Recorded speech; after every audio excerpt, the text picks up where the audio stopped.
Hello, Michael. Today we're going to be making snowflakes out of coffee filters. So before we get into it, I do want to go over some scissor safety. So as you remember, to grip a scissors, we want to put our forefingers on top and our thumb at the bottom. If your fingers don't fit the top, you can move one out, but we want to make sure we can be able to snip up and down just like that.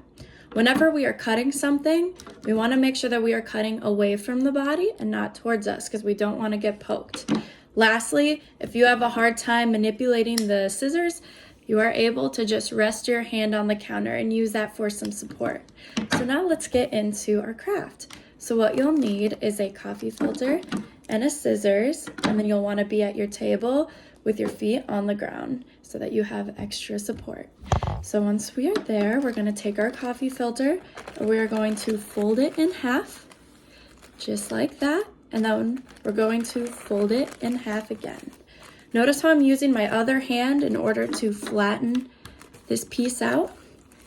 So once it is nice and flat, we're going to cut one line in one direction and then a line in another direction. You want these two lines to touch so that the shape can fall out. So let me show you.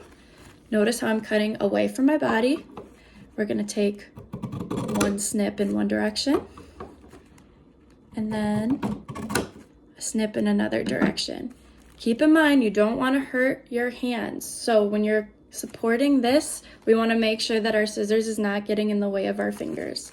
So once you cut that out, you'll have a shape just like that. So let's do that one more time here. Snip, and then snip. Once you're done, you're able to reveal your snowflake.